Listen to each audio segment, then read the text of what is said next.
Hello guys, welcome to my YouTube channel. How you will all? Hope you all are fine, shine like a sunshine. Style me. अस्सलामुअलैकुम guys, कैसे हैं आप सब लोग। उम्मीद करती हूँ कि आप सब लोग खैरियत से होंगे, अपने अपने घर में खुश और आबाद होंगे। अल्लाह पाक आप लोगों को हमेशा खुश और आबाद रखे, आमीन सुम्मा आमीन।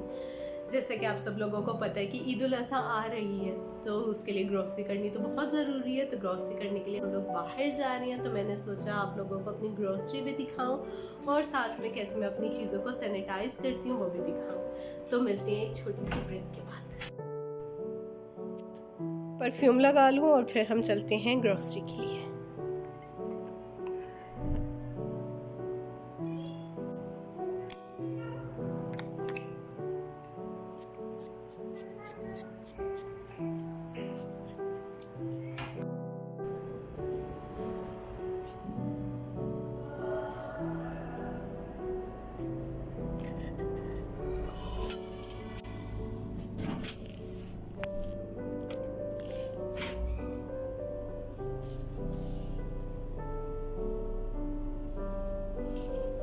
ये है मेरा बेबी साइन। से हाय हाय। एक्चुअली आज बच्चों के साथ बाहर गई तो मेरे लिए वीडियो बाहर की मैं नहीं बना सकी, तो डायरेक्ट सामान घर पे लेकर आ गए जैसे कि आप लोगों को दिखाई दे रहा है। अब इसके ऊपर जो है मैं सबसे पहले सारे सामान के ऊपर अल्कोहल जो है वो स्प्रे करूँगी ताकि इसको सैनिटाइज कर दूँ और थोड़ी देर के लिए सारे के सारे सामान को ऐसे ही छोड़ दूँगी। ये मैंने सिर्फ चीज़ों के ऊपर किया है अल्कोहल स्प्रे, लेकिन वेजिटेबल्स वगैरह के ऊपर नहीं किया। और ये ऑटोमेटिकली जो है वो कुछ देर के बाद इवेपोरेट हो जाता है।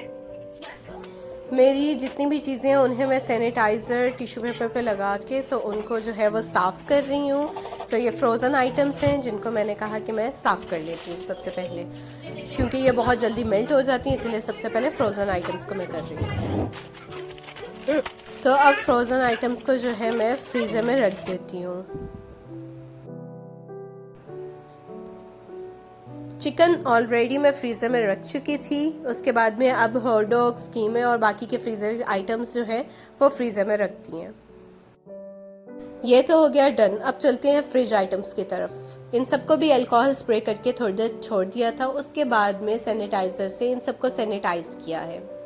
कोरोना की वजह से वैसे ही बहुत ज़्यादा डर फैला हुआ है, तो इसलिए चीज़ों को बेटर है कि आप लोग भी सैनिटाइज़ कर लिया करें।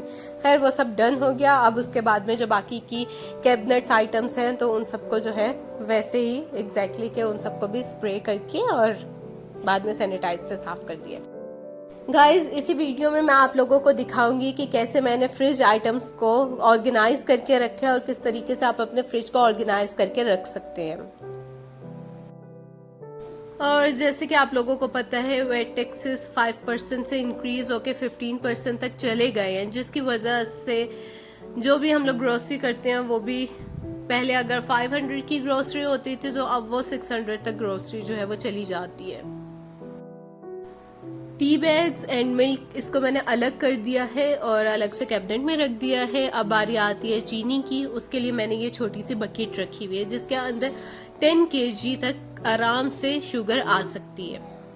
खैर अब दालों की बारी आती है, तो दालों के लिए मैंने इस तरीके से जार, प्लास्टिक जार्स यहाँ से इजीली अवेलेबल हैं, आप लोगों को मिल जाएंगे किसी भी शॉप से। तो वो जार्स के ऊपर नेम टैग लगा दिया हुआ है, क्योंकि दालों का वैसे ही बहुत मुश्किल होती है मेरे लिए समझना कि ये कौन सी दाल है और वो कौन सी दाल है, तो इसीलिए नेम टैग्स उनके ऊपर लगाए हुए हैं तो ईजी होता है। बेसन के लिए मैंने और छोटी सी एक और बकेट ली हुई है, उसमें बेसन भी डाल दिया है। अब आटे की बारी आती है, तो उसके लिए 10 kg की एक और बड़ी बकेट है वो बनाई हुई है जिसके अंदर सारा का सारा आटा स्टोर कर लेती हूँ मैं। खैर ये बहुत ही सीरियसली हैवी था कि जो मैंने इसको इसमें डाला है किया है। अब बारी आती है चावलों की, तो चावल इसके अंदर बकेट, ये भी इसी तरीके से बकेट है, उसके अंदर मैंने चावल रखे हुए हैं। खैर ये सब कुछ तो हो गया डन। मैं अब आप लोगों को एक व्यू जो है वो कैबिनेट का दिखाती हूँ। शान मसाले वैसे ही हर घर में यूज़ होते हैं, शान हो गए या मेहरान मसाले। तो खैर मसाले इस तरीके से कैबिनेट में रखे हुए हैं, उसके ऊपर इस तरीके से दालें हैं जो कि जार्स में हैं और नाम लिखे हुए हैं। नीचे पास्ता, मैक्रोनीज है और ये है वो सारी की सारी बकेट्स जो मैंने इनके लिए बनाई हुई हैं। अब ऑयल के लिए मैंने एक अलग से नीचे जो है वो कैबिनेट बनाई हुई है जिसके अंदर सारा ऑयल रख लेते हैं। ये वॉशरूम आइटम्स हैं, इनको भी इसी तरीके से सैनिटाइज कर लिया है। अब बारी आती है वेजिटेबल्स की। तो आप लोगों को नज़र आ रहा होगा कि वेजिटेबल्स बिल्कुल ही ख़त्म हो गई थी, तो अब इनको रिफ़िल कर लेते हैं बास्केट्स को। बास्केट्स जो है वो रिफ़िल हो चुकी हैं। अब फ्रिज की वेजिटेबल्स की बारी आती है। जो फ्रिज में स्टोर करनी है उनको मैंने इस तरीके से छोटी छोटी बकेट्स के अंदर सारी वेजिटेबल्स को स्टोर कर दिया है, ताकि इस तरीके से ये आसानी होती है कि आपको इजीली जो भी वेजिटेबल चाहिए वो आपको इजीली मिल जाती हैं फ्रिज से। सबके बाद में मैं फ्रिज में टमाटर रखने के लिए जा रही हूँ। आप लोगों को एक छोटी सी टिप दूंगी कि जब भी आप लोग टमाटर लेकर आएँ तो उसको एक टब या बास्केट में नरम टमाटर को अलग कर लें। आप लोगों को फ्रिज का रिव्यू दिखाती हूँ, जिसमें वेजिटेबल्स और फ्रिज की दूसरी आइटम्स फ्रिज में मैंने रख दी हैं। बास्केट में चीज़ें रखने का एक फ़ायदा ये भी होता है कि स्पेस बहुत ज़्यादा बन जाती है और आप दूसरे आइटम्स भी इजीली जो है वो सेव कर सकते हैं। अंडे खैर मुझे बाहर ही रखने पड़े। अब मैं आप लोगों को एक रिव्यू बताती हूँ किचन का, कि व्लॉग बनाना बिल्कुल भी इजी काम नहीं है। व्लॉग के चक्कर में आप मेरे किचन की हालत चेक कर सकते हैं कि क्या से क्या हो गई है। और अब मैं इस सब को साफ करके आपको एक मैजिक करके बताती हूँ, ट्रिक। 1 2 3 it's done, magic.